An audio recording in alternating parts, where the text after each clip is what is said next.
right, so in this week's video, I'm talking about the codependent dilemma of chasing other people for love and connection. And how I define codependency is a pattern of behavior where we focus on others at our own expense. We're looking outside of ourselves for validation, especially in our relationships. And the problem is that sets the codependent person up to chase other people. So instead of letting them come to us, building a relationship slowly, what we do is we tend to call people a lot, not recognize other people's boundaries when they say no thank you, or when maybe our connection is too much, we don't recognize those things. So that's what's going to be really important for you if you're a recovering codependent like me. Because what I used to do is I used to call people incessantly and had no clue I was overstepping their boundaries. Now the hint was they weren't calling me back and they weren't wanting to participate as much as I was.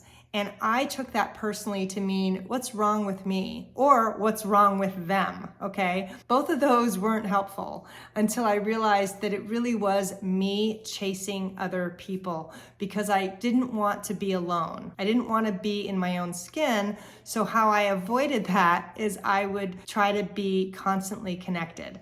Now, some people do this primarily in their intimate relationships. Some people spread themselves out anywhere. I tended to spread myself out anywhere with friends. That's where I did it, not so much in my romantic relationships. So if you relate to this, part of what I need you to do is, one, own it. Like, hey, you know what? Maybe you are chasing other people, and start thinking about, are there some telltale signs that they don't want to connect as often as you do? And that's okay. Believe me, I'm right there with you. This was super hard lesson for me to learn. But when I learned it and started pulling back, I started to see who really wanted to be my friend and who didn't. Because the people who fell off and never contacted me because I was contacting them all the time, they fell away, and that was actually a good thing. Because even though it hurt, it was actually the best thing for me. So what I want to invite you to do is start assessing which relationships you feel like you're chasing. And how you know you're chasing is you're doing most of the work, you're doing most of the reaching out and the calling and the texting, okay? Second is, I want to invite you to pull back a little bit. Now, I know this is super hard.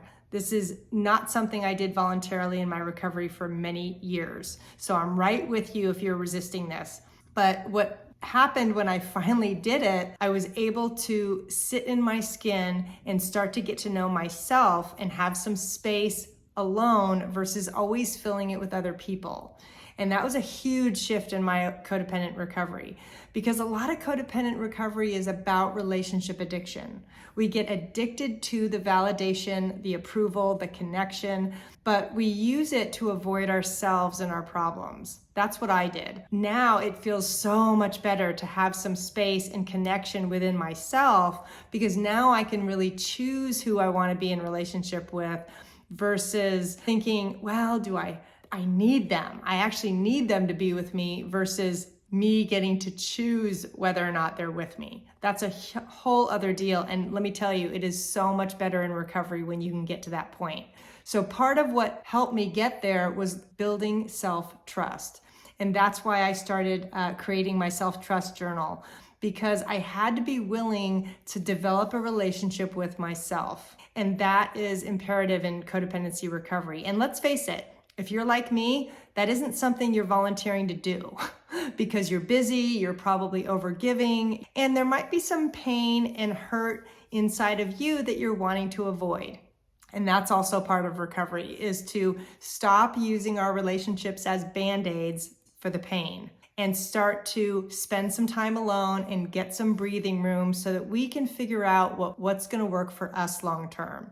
And what do we want in the moment? Because sometimes in codependency recovery, we don't even know what we want because we're so focused on helping and caretaking other people that we lose ourselves in the process. I want you to check out my self-trust journal if you're wanting to do a deeper dive, because what I want you to do is recognize what your intuition looks like. Acknowledge what is good about you and what accomplishments you can own, and start working through that past hurt that is getting in the way of developing self-trust and self-love. Because I guarantee this is one of the tools I wish I had when I started out. And that's exactly why I created it. Because I knew that for me to jump to that next layer of recovery, I had to do the work on myself and really create more space and more connection within myself so that I wasn't so dependent on other people for that. So thanks so much for watching. I really appreciate it.